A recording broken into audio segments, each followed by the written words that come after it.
Three. Good morning. Today I am going to tell you about leadership. Each of us is born into genius. Relentless learning is one of the main traits of an often and powerful person.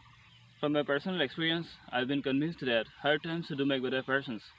Though it seems to be that turbulent moment is discouraging one, but it makes a person perfect. That in the middle of difficulty lives opportunity, and that each of us is built to win both in work and life. But the important thing to be remembered is that to be successful or to be leader in your chosen areas or jobs, you must sense the way of working that was followed by previous leaders. Because we know that this world of ours is going through profound change. We're in a time of extraordinary uncertainty and exceptional turbulence. What used to work doesn't work now. You will agree with that. Every day brings all sorts of new challenges and a serious level of confusion. My students and a number of people tell me that life has become so complex for them. Everyone I meet seems to be stressed by all the sense. So what's the solution? Since today's economy is customer-driven economy, so there's only one way a business will win in the new world where no other solution will work. The rules of the race have changed because we now live in a changed world that definitely favors the masses, those who had but little or no opportunity to win under the conditions existing during the depression when fear paralyzed growth and development.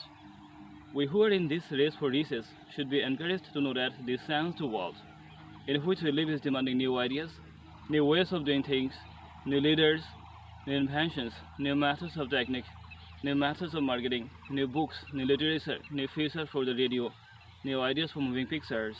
Above all this demand for new and better things. Almost all of the business systems have been transformed from existing to online systems. At present, online shopping has created the revolutionary sense in the modern life, and the mobile phone has been the very device that connects people from every section of the society.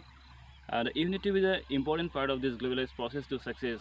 And there is one quality which one must possess to win, that is definiteness of purpose, the knowledge of what one wants and burning desire to possess it. Even schools and universities need to embrace the idea that every single one of us has the power to show leadership in all that we do. If we are serious about surviving and thriving in ourselves of head spinning sands, you don't have to have a title to be a leader. You just need to be a living human being. That's enough. That's all it takes. Because every single one of us alive in this world today has unrecognized powers and potential. In this regard, I want to cite the examples of Thomas Alva Edison and Einstein. Both of them didn't have titles. They are not driven by money, they are driven by the silence, by the sounds to push the envelope, by the desire to do something uncommonly great. There's a drive that made them legends. There's a determination that made them the successful inventor and the leading scientist of the planet. So you also can lead the world by your determination and burning desire. There will never be an exact copy of you in this world ever again. There's only one you now and forevermore. And no one else can ever be as good as you. No one can do your business better than you. We usually make mistake that leadership is applicable only in case of some particular areas. It's not true. Leadership is not just for CEOs, military generals, and the people who govern nations.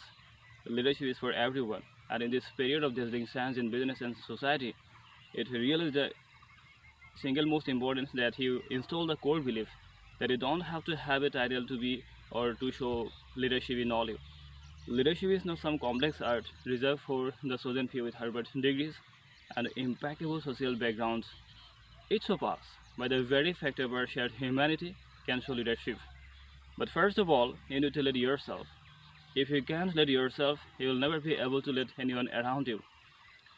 The world is full of successful leaders who have no titles, as for example Mahatma Gandhi, Winston Churchill, Martin Luther King Jr., Nelson Mandela, Thomas Alva Edison, Abraham Lincoln, uh, etc.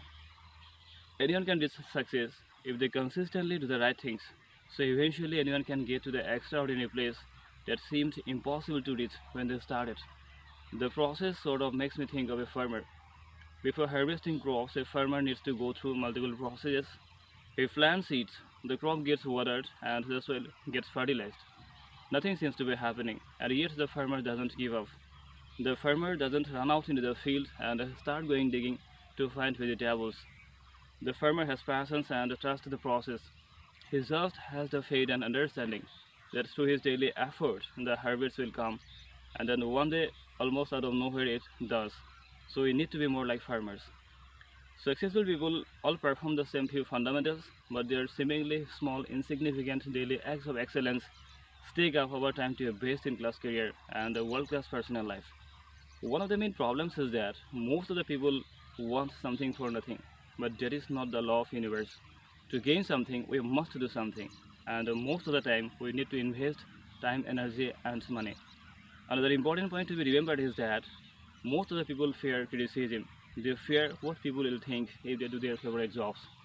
To be a successful leader, you must overcome this type of negative attitudes. What society thinks is of no interest to me, it's also none of my business. My business is how to be happy, independent, goal oriented, successful without harming others, and to be an honest person. All that's important is how I see myself.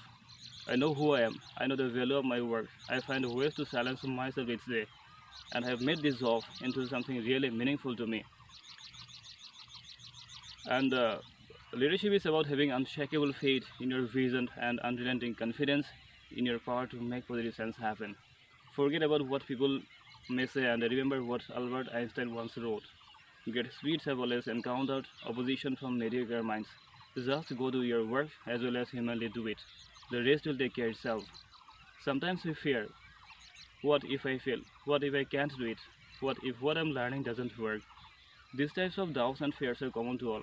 The late without a title philosophy is practical, and anyone can be benefited by this. And if you have some obstacles along the way, all that's part of the mission.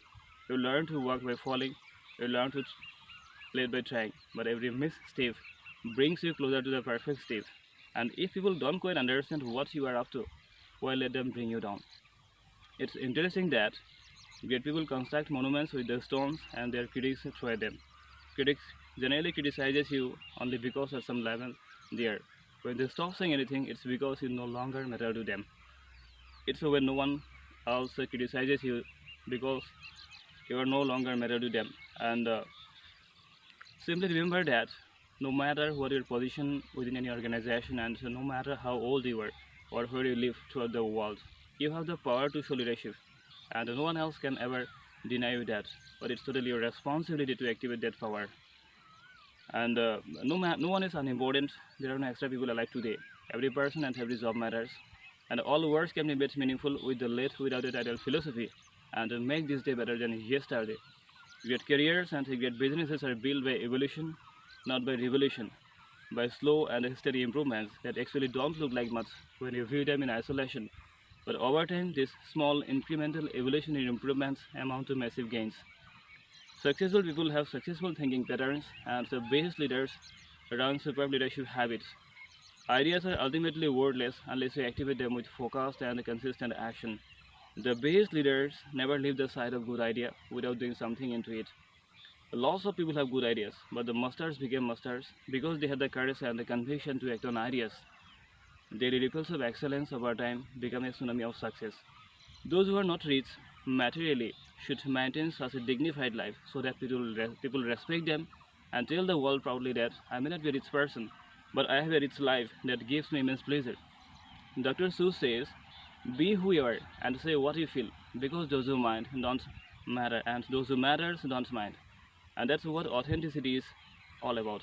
It's about feeling really safe in your own skin and learning to trust yourself so that you work under your values, express your original voice, and be the best you can be.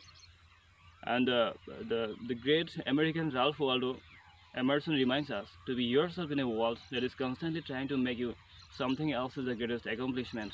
There will be never a better you than you. Beno Iris makes a key point: stay committed to your mission, values, and the full self-expression of your inner leader, even when people doubt you. When people say you will fail or suggest you are not good enough, stand strong in your own skin and don't let them tear you down. Because leadership has a lot to do with believing in yourself when no one else believes in you. If a man is called to be a street sweeper, he should sweep streets so well that all the host of heaven and earth will pause to say, here lived a good street sweeper who did his job well.